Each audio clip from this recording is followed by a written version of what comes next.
जैसा कि मैंने कहा कि भारत चीन सीमा जो लगभग 3,488 किलोमीटर है, वो चीन के तिब्बत पर कब्जे के बाद इतना लंबा होगा। यहाँ मैं बता दूं कि चाहे वो तिब्बत पे चीन का कब्जा हो या अक्साई चीन पर या नेपाल या अरुणाचल प्रदेश पर, इसमें कब्जा करने वाले से ज़्यादा जिसका कब्जा हुआ उसका कसूर है। जब स्वामी विवेकानंद अमेरिका से भारत आए तो हीरो बन गए थे।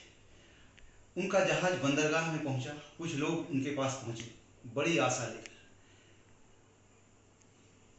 उन्होंने अपील की स्वामी जी से कि स्वामी जी, भारत को स्वतंत्र करने के लिए कुछ कीजिए। स्वामी विवेकानंद ने कहा, उन्हीं के शब्द में दोहरा रहा हूँ, आवर ड्यूटी टुवर्ड्स मदरलैंड, इस पुस्तक में लिखित है ये सब। Suppose I free India tomorrow, will you be able to preserve that freedom, यानी कल ही मैं देश को आज़ाद करता हूँ, क्या तुम इसकी रक्षा कर पाओगे? ऐसा उन्होंने क्यों कहा? आपको मैं एक चीज़ बताऊं, स्वामी विवेकानंद को ये पता था कि चीन आने वाले समय में बहुत ताकतवर होगा और भारत जब आज़ाद होगा तो चीन से भारत को खतरा होगा। इसके भी दस्तावेज कुछ हैं, खैर बहुत सारे दस्तावेज हैं। मैं आपको बता रहा हूँ, एक अंग्रेज सैन्य अधिकारी थे, मेजर गार्डन कैजरली। 1905 में वो भूटान के पास एक चौकी है बक्सादौर, वहाँ पे पोस्टेड थे। उन्होंने उसी समय भांप लिया था कि जब भी भारत स्वतंत्र होगा, अर्थात एक कोई समय ऐसा आएगा जब भारत को चीन की ओर से खतरा हो सकता है। आप समझिए, 1905 में उन्होंने किताब लिखी है, life in an Indian outpost, life in an Indian outpost. इसी पुस्तक में उन्होंने इसकी व्याख्या की। यही नहीं, नॉर्थ ईस्ट के महत्व की भी व्याख्या की है, साथ में भारत चीन के खतरे का अंदेशा भी जताया है। यही नहीं, आप सीधे तौर पर समझें, इस वीडियो के पहले पार्ट में मैंने कहा कि हमसे बहुत बड़ी भूल हो गई। जब तिब्बत पे वो आ गया तब हमें अपने गुरु ज्ञान से कुछ लेना चाहिए था। हमारे सबसे बड़े गुरु कौन है राजनीति में?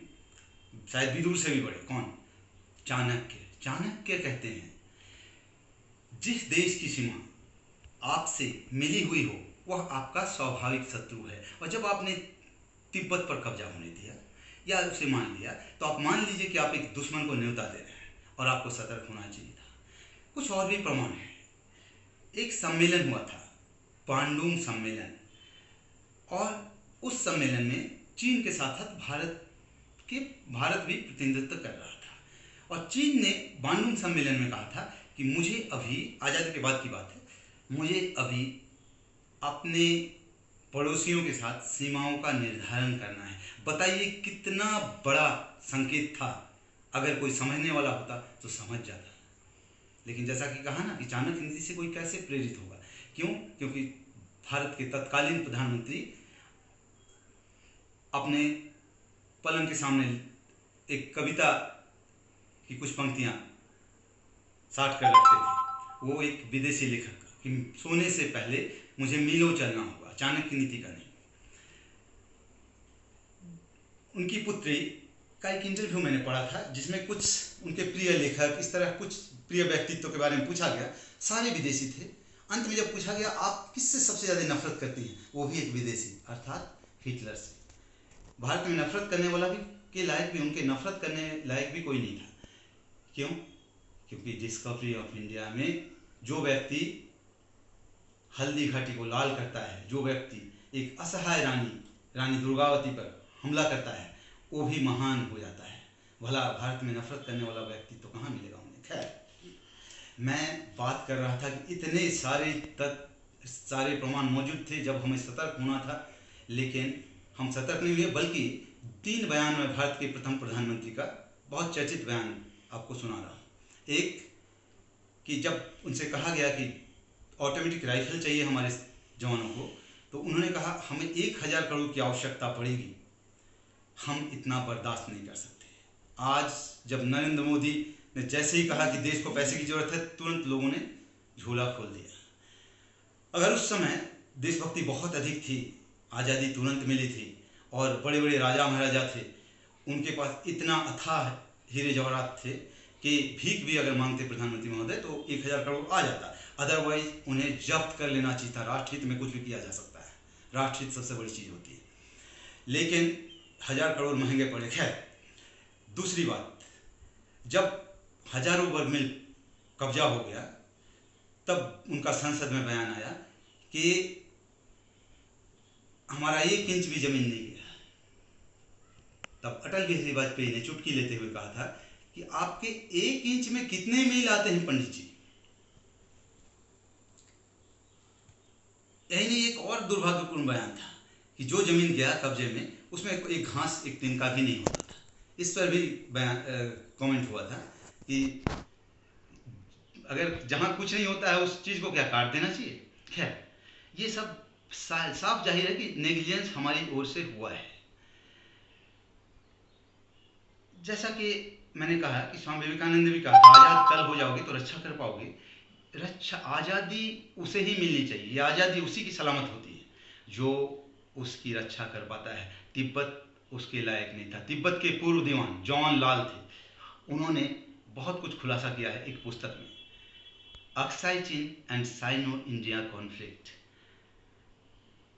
और ये सारी चीज़ पब्लिक डोमेन में है, बहुतों को जानकारी है, बहुतों को नहीं है।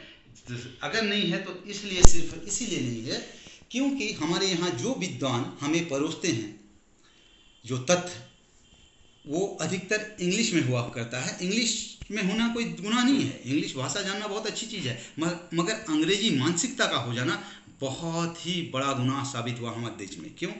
इससे पहले इस चर्चा को रोककर हम आपको एक मज़ेदार तथ्य बताते हैं।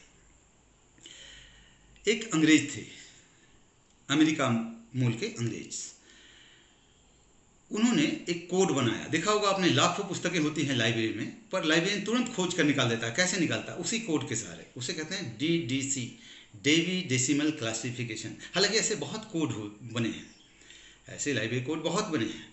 सबसे अच्छा कोड दुनिया में एक भारतीय ने बनाया था, CR रंगनाथन, दक्षिण भारत के थे। खैर, लेकिन DDC बहुत लोकप्रिय है।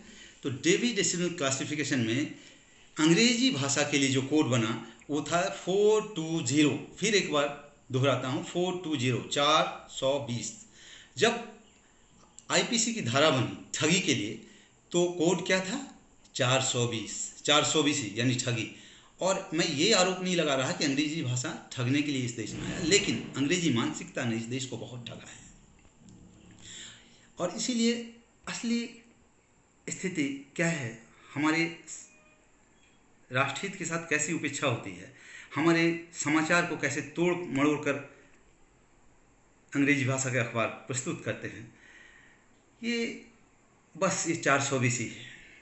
और हम जान नहीं पाते कि हम लोगों का क्या कुछ लूट गया, हमारे साथ क्या अन्याय हो रहा है। आज जब खबर आई भारत चीन के सैनिकों के विवाद की, तब मैं ये चर्चा कर रहा हूँ। लेकिन एक खबर ये भी है कि पाकिस्तान में आतंक है कि भारत कहीं POK में ना घुस जाए। और लेकिन देखिए, इसके बाद अगली खबर कितनी खतरनाक है कि वहाँ पे चीन के सहयोग से पाकिस्तान डैम बना रहा है, हवाई अड्डे को दुरुस्त कर रहा है। भला ऐसे में स्थिति और भयावह होगी। क्यों? आज आपको भी पता है कि सभी देशों का ताकत कितना बढ़ चुका है, लेकिन जब कम था, जब चीन को लीज दिया जा रहा था भारत भूमि को, तो उस समय केवल आपत्ति दर्ज नहीं करना चाहिए था, बहुत कुछ करना चाहिए था, जो नहीं किया गया। ऐसे बहुत, बांग्लादेश युद्ध के बाद भी एक मौका था सौदेबाजी करने की, लेकिन अफसोस राष्ट्रहित को अक्सर भुला दिया जाता है। भारतीय फौज के लहू को जितनी आसानी से बहाया जाता है, उतना शायद दुनिया के किसी फौज की, और इतनी सरल सीधी फौज भी दुनिया में नहीं है, क्योंकि ये एक भारतीय संस्कृति का निर्वहन करती है, जो आक्रामकता उसमें नहीं, निष्ठुरता तो होती ही नहीं है अन्यथा। और हमने अपने धर्म ग्रंथों से कुछ शिक्षा भी नहीं लिया, अक्षय नीति सुधाकर कहता है, दंड शास्ति प्रजा, दंड प्रजा रक्षति, दंड सुक्तेषु जागृति, दंड धर्मं विदुर्बुधा। यानी दंड प्रजा पर शासन करता है, दंड मतलब नियम कानून की कड़ाई, दंड प्रजा की रक्षा करता है, दंड सबके सोने पर भी जागता है, और बुद्धिमान लोग दंड को ही धर्म मानते हैं। और भारतीय लोकतंत्र में दंड प्रणाली इतना निर्बल है कि कोई भी राष्ट्रहित के साथ खिलवाड़ करने लगता है। नीति ये भी कहती है, बद्ध को छोड़ देने से जो पाप होता है, अबद्ध को वध करने से जो पाप होता है, बद्ध को छोड़ देने से भी वही होता है। पर हमारे यहाँ हमारा लोकतंत्र बहुत निर्बल है। फिलहाल के लिए इतना ही। ये मैं पार्ट 2 जारी कर रहा हूँ, पार्ट 1 पहले किया, शायद आगे भी करूँ या ना करूँ। कई बार लगता है कि बेवजह है सब, लेकिन फिर भी जब बर्दाश्त नहीं होता है तो हम कुछ कहते हैं। धन्यवाद।